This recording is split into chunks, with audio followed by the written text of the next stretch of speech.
So today I want to go back in time about 6 months ago when the Jonah Hill and Sarah Brady texts were leaked.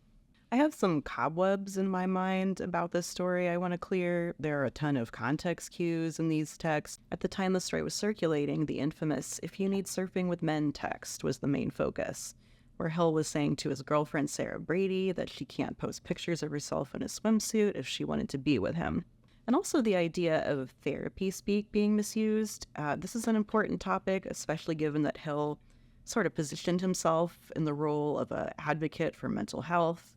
And I'll go over my thoughts on that in a bit. These texts led Hill to being seen as either an abusive, misogynist narcissist or a victim of cancel culture. But today I want to talk about what fundamentally I think led to the issues between Hill and Brady. So to get an understanding of what happened here, we'd have to look at the timeline of the relationship. Hill and Brady began their relationship in July of 2021. Hill responds to a photo of Brady surfing on Instagram, and then they slide into the DMs. After a few months of dating, they started having disagreements and started seeing a couples counselor. In these texts, Brady says, "I'm just upset, feeling like we can't do social things without an uncomfortable situation arising that usually feels like it's my fault somehow." And Hill responds, "You're right, we can't do social things or develop trust until you consider me and make decisions that give regard to our relationship. I have been vulnerable as possible, and I am telling you I am needing you to step up to the plate." Which you can, I am sure of it. But these losers don't get your time if you want me. Straight up. It's consideration. I respect your love of surfing, but I respect myself as well. And your love of surfing and being in those situations and lack of awareness are not mutually exclusive. This isn't me. I have my own issues that I own. If you want marriage and family, you can't use the 25 card. Step up and cut shit. These people don't get your time or your kindness at the sacrifice of mine. So this is a few months before the infamous "if you need surfing with men" text happens. So Hill's issues with his triggers are ongoing. Brady is trying to address her feelings of insecurity, anxiety, says she feels unworthy. It must be a lot of pressure dating someone as famous as Hill, and it also points to a power imbalance in the relationship. But from these texts that were leaked, it looks like this doesn't register with Hill, who is only concerned with his own comfort. He also says she can't use the 25 card, suggesting that because she's 25 years old, it isn't an excuse for her to act like a normal 25-year-old, I guess. I think Hill might be mentioning her age here because he's somewhat insecure about their age gap. It's not very reasonable for him, though, to ask her to suddenly act like an almost 40-year-old. Brady complies with removing the images, and Hill replies, "Good start. You don't seem to get it. But it's not my place to teach you. I've made my boundaries clear. You refuse to let go of some, and you've made that clear. And I hope it makes you happy." I'd like to point out that Hill is insisting Brady put him ahead of others in her life, even though it's only been a few months of dating at this point. So in December of 2021, about a week before the pair were to attend the premiere of Don't Look Up, the infamous "if you need surfing with men" message is texted to Brady. And that message reads, "Plain and simple, if you need surfing with men, boundaryless, inappropriate friendships with men, to model, to post pictures of yourself in a bathing suit, to post sexual pictures, friendships with women who are in unstable places and from your wild recent past, beyond getting a lunch or coffee or something respectful. I am not the right partner for you. If these things bring you to a place of happiness, I support it, and there will be no hard feelings. These are my boundaries for romantic partnership, my boundaries with you based on the ways these actions have hurt our trust." Brady tries to soften the tone of this conversation with a joke about thought pics, and it doesn't register with Hill. So then Brady says, "Well, maybe you should have asked me more about what I do for work before deciding to date me then. A little late now." Hill says he needs to know soon that she will comply before they attend the premiere of Don't Look Up, saying, "Thanks, I'd love to know before the premiere so I'm not put in the position of publicly flaunting our love if my boundaries are going to be continued to be disrespected. That would be hurtful and triggering for me." Hill says publicly flaunting our love, using the word love in kind of a sarcastic or negative way. It's kind of dismissive of their connection or saying the connection's only valid if she does what he wants. Just based off of the tone in these text messages, I got the impression that Hill is worried about looking like a simp. So maybe that's why he sounds like he's swinging to the other side of the pendulum. So these texts, we see a lot of insecurity and tension. Hill seems to be easily triggered, and I think this is because of a fearful avoidant attachment style. Hill has been very involved in therapy and mental health, and if you address this issue in therapy, the first thing your therapist is going to tell you is to have boundaries in your relationship. Fearful avoidant attachment would explain his priority on boundaries, as well as the controlling way he is going about it. And it might also explain why there is so much tension around them going to this premiere. Hill hasn't been seen on the red carpet with an actual date in over 10 years, so bringing his girlfriend to a premiere would be a big step and may have been overwhelming for him. Just as an aside, I'm not sure what the conversation looked like about them wearing matching suits and loafers at the premiere of Don't Look Up, but it is odd that in the midst of all its blustering talk over her wearing swimsuits on Instagram, that she would show up wearing a man's suit to a media event. So fearful avoidant attachment, also known as disorganized attachment, is characterized by a mix of anxious and avoidant attachment styles. Individuals with fearful avoidant attachment often exhibit the following traits. Ambivalence. Fearful avoidants will experience conflicting emotions about intimacy and closeness. While they desire emotional connection, they also fear it and may be overwhelmed or suffocated by it. Fear of rejection. Fearful avoidant individuals are afraid of rejection and abandonment. This fear can lead them to avoid getting too close to others to protect themselves. Difficulty trusting. Due to past experiences or unresolved issues, they find it challenging to trust others. This lack of trust can stem from fears of being hurt or betrayed. Mixed signals. They may send mixed signals in relationships, oscillating between moments of seeking closeness and pushing others away. This inconsistency can create confusion and frustration both for themselves and their partners. Fear of intimacy. Despite desiring closeness, they may feel uncomfortable or anxious in intimate relationships. Difficulty with boundaries. Fearful avoidant individuals may have blurry boundaries in relationships, sometimes exhibiting push and pull behavior. Emotional turmoil. They often experience inner turmoil and conflicting emotions regarding relationships. This can lead to mood swings, anxiety, and difficulty regulating emotions.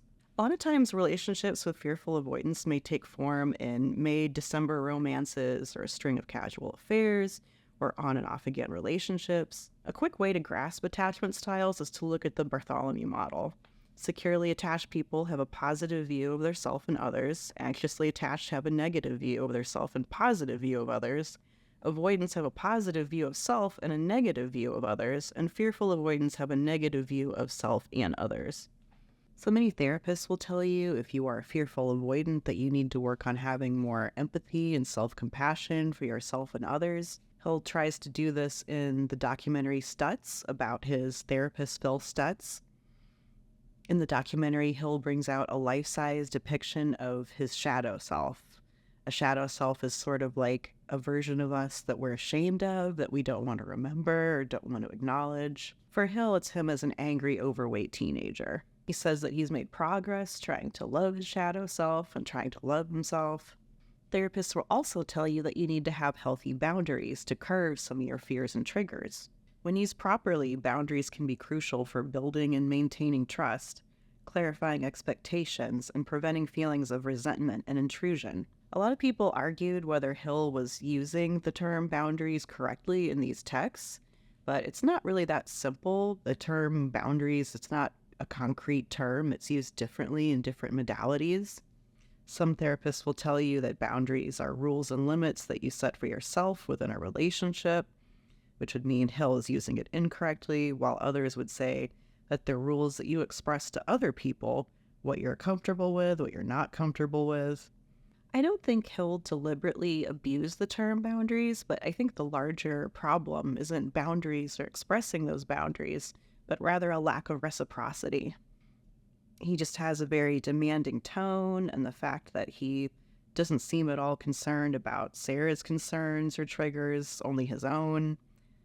It can be very confusing being in a romantic relationship with someone who suddenly starts to talk to you like they're your supervisor. Brady, for her part, does make an attempt at reciprocity by taking down the images that Jonah Hill disapproves of, but Hill still isn't satisfied. The thing to know about a person with fearful avoidant attachment is there's always going to be some triggers. So for example, in this message, Hill is talking about her attitude towards surf culture and how it's disrespectful. And I think what he's getting at in these messages is that he's insecure about how people see him as a surfer. So for context, Hill has been surfing since about 2019, 2020. It became a big part of his life, and he even lists it as one of the 4 things he's most grateful for in the Studs documentary. So I'm guessing that he was triggered by something that Sarah said, maybe criticizing his surfing. A lot of people call him a poser surfer, so it might be a sore subject for him. So moving on with the timeline of the relationship, Hill and Brady break up in early 2022, but stayed in contact up until the end of August 2022. At the end of August, Hill texts Brady to meet up. Brady says she's pretty busy, but will try to meet him, to which Hill responds, "In the spirit of pure respect to our friendship and appreciation for each other, I did want to be transparent that I did start dating someone recently. I'm sorry if that is painful, it just happened. I didn't want to not be transparent with you ever as I care about you." Brady then says she's already seen the tabloid images of Hill and his new girlfriend, Olivia Millar. She goes on to say that he should consider mentioning to Millar how recently he and Brady had been in contact and that they'd even been sexting recently. Hill responds, "I have been there for you as a friend, which I have made very clear. And not only is it not your business, as I only mentioned it to you out of respect and friendship, but I have not been flirting with you or sexting with you any way where it would be inappropriate at this time to start dating someone. And if anything, I have felt for your change and tried to be a good and supportive friend as you transition to a scary new environment. And to be crystal clear, I have not flirted or sexted with you in any way, shape, or form in months, and went to say goodbye to you as a super kind gesture that you seem to have appreciated because it was kind." So here Hill is denying that any sexting happened recently, and then Sarah shoots a screenshot back to him. Hill replies, "New side of you, Sarah. I care about you and will always be your friend, as I have been. Yes, we sexted 2 months ago." So I just want to pause here real quick. So Hill and the new girlfriend, Olivia Millar, they had a child last year in May 2023. So that means that in August of 2022, Millar is likely already pregnant. Brady then goes on to say, "5 months ago, we were in escrow here. You wanted to put a ring on my finger and put a baby in me ASAP. And we've kept in pretty close communication since then." It's interesting that even though their relationship ended 5 months earlier, they stayed in close contact. Hill continued to support Brady financially after the breakup. He would visit her, sext with her. And Brady points out that this behavior is not typical for someone who's trying to detach and move on from a relationship, but it is typical of someone who's a fearful, avoidant, attachment style person. Because fearful avoidants don't have a lot of people that they feel safe, can be vulnerable around, when they find someone they do feel like they can be safe and vulnerable around, it's hard for them to let that person go. This can lead to them acting friendly with the person, continuing to talk to that person, maybe even acting in a way that gives them hope or leads them on, kind of keeps them in emotional Tupperware. This is why so many fearful avoidants often have the off and on relationship where they push away and then come back and then push away and come back. I also thought it was interesting that in the Stutz documentary, Phil Stutz, Jonah Hill's therapist, also kind of gives off fearful avoidant vibes. He talks about how his mother was really fearful and disapproved of men, and how her negative views on men affected his relationships with women. He avoided commitment all of his life, and he revealed that he was in an on and off again relationship with a woman for 40 years. Fearful avoidant people have a constant struggle between the desire for intimacy and the fear of getting too close. In relationships, individuals with fearful avoidant attachment may initially crave closeness, but as the relationship progresses and intimacy deepens, they may start to feel overwhelmed by their emotions. The rest of the leaked texts have Brady lashing out angrily at Hill. She says that he didn't consider her feelings when confiding in her after the breakup, that she was holding on to the possibility of rekindling things, and also says Hill shouldn't have an emotional relationship with both her and the new girlfriend. Hill here goes into PR mode or damage control mode, trying to distance himself from the situation. Hill says, "I am sorry if my honest attempt at friendship didn't align with your idea of correct boundaries and friendship, and mostly I'm just sorry you're upset. I receive and respect your feelings and will absolutely learn a lesson from your feelings on this experience." Sarah replies, "Good luck to you in your speed search for wifey. HMU, hit me up. When you can be a real homie, not a baby boy gameplay, conscious or not." Jonah replies, "Thank you for sharing. I will take that in." Even though these texts were cherry-picked by Brady, it's interesting to note this is the only time in these texts that Hill seems like he's acknowledging her feelings. But it's not done in a very authentic or convincing way. Hill largely chalks the breakup up to them being in different places in their lives, which is actually fair. Sarah is in her 20s, she's in school, she's starting her life. Hill is 40, and he's been in the public eye for 2 decades, and he's achieved all sorts of lofty heights. It makes sense that he would be in a position where he wants to have family, children, and Sarah doesn't. While it's fair pointing this out, what's not fair is Hill trying to corral Brady into this mindset and then blaming her for not having this mindset. A brightsider's view might be that all Hill is guilty of is not dating with intention, meaning that you're trying to date someone whose values and goals align with yours. So if Hill knew that he had baby fever and would be triggered by a woman simply posting a picture of herself in a bathing suit, then maybe he should have been more mindful of that early on. And the not so bright sider's view is, well, not so bright. My own thoughts on Jonah Hill is that he's aware that he has attachment issues and he's done work to figure out what his triggers are, but he may have learned to use therapy in kind of a selfish way. It's been sort of a trend the last few years, people using their diagnosis or mental health as an excuse to not really behave that well. I think Hill is also abusing the power differential between him and Brady to get what he wants out of the relationship. If there wasn't such a large power differential between Hill and Brady, I would have more of a problem with her leaking these texts to the public.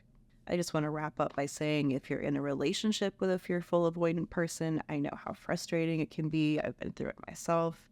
It feels like they're constantly working against you and not with you. It takes a lot of patience and understanding to be with a fearful, avoidant person, but that doesn't mean that they get a pass that all of their triggers and fears should be satisfied. It takes reciprocity on both sides to make this work. So I know I'm super late to the party, but those are my thoughts on the Hill and Brady texts. I look forward to hearing all of your thoughts on it, and I'll see you next time.